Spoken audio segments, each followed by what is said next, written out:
For a living, I study story and story structure, and then I go into businesses and help them clarify their message using these kind of ancient narrative structures. It's total nerdville, but I just love doing it. And I've been studying this stuff for so long, and I realized there's a character inside of these story structures that I've always admired, but sort of never fully understood. In stories, there are four main characters: the victim, the villain, the hero, and the guide. And this guide character became very interesting to me. Let me explain to you what I'm talking about. Now, I want to introduce you to a story structure. Let me just let you know that I'm going to ruin stories for you forever. They are very, very formulaic, and if you know them, you can pretty much predict what's going to happen in a story. My wife hates going to movies with me because she knows at some point I'm going to elbow her and say, "That guy dies in 31 minutes," and he does. He always does. But let me just introduce you to how a story works, because I want to explore this role of guide. And first I'm going to do it in the context of narrative so that you understand. And then I want to talk about the role of guide in the role that you play in life. A story works this way. You have a character, and the character wants something.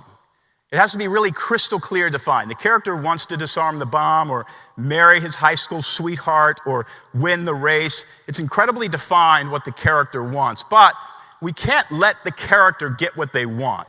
There has to be something in between the character and them getting what they want, and that's the problem. The problem is really the hook of the story, and all the way through the 90 minutes of the movie, this character is going to have problem after problem after problem after problem, because if they don't, you will stop paying attention. So there are all these challenges, but we know intuitively a character can't solve their problem on their own. They need help. And so thousands of years ago, a character was invented. Some scholars call them the wizard, some the mentor. I call them the guide. And the guide shows up to help the character win the day. The guide is many things. Usually the strongest character in the story, the most capable, the most competent, has solved the hero's problem already in their own backstory. But the story is not about the guide, the story is about the hero. The guide usually delivers some sort of plan to the hero. This is the long Act 2 fading into Act 3, the challenges the hero has to overcome, the tests, the obstacles that the hero has to overcome. And then the hero finally, in the climactic or obligatory scene, is called to action to mano a mano face the villain. They duel it out, and if this thing ends well, the story ends with a happy ending, and if this thing ends poorly, of course, it's a tragedy. And that's every story you're going to go see in a movie. It's every novel you're going to read. It's this structure. And this structure exists in narrative because, for no other reason, it works. It gets your attention. And by the way, if you break these rules, you're walking out of the movie.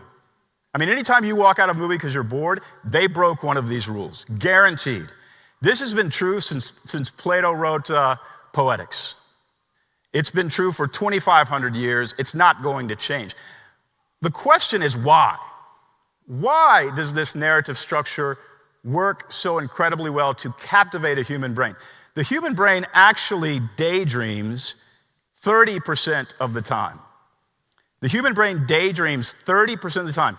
And that, by the way, is a survival mechanism. You will daydream when there is nothing being presented to you that helps you survive, except when you're watching a story, or when you're hearing a story, or when you're reading a story. The brain pays attention, and it locks in, and it will do this for hours. If you start The Bear, it'll do it the whole weekend. And you will consume enormous amounts of calories.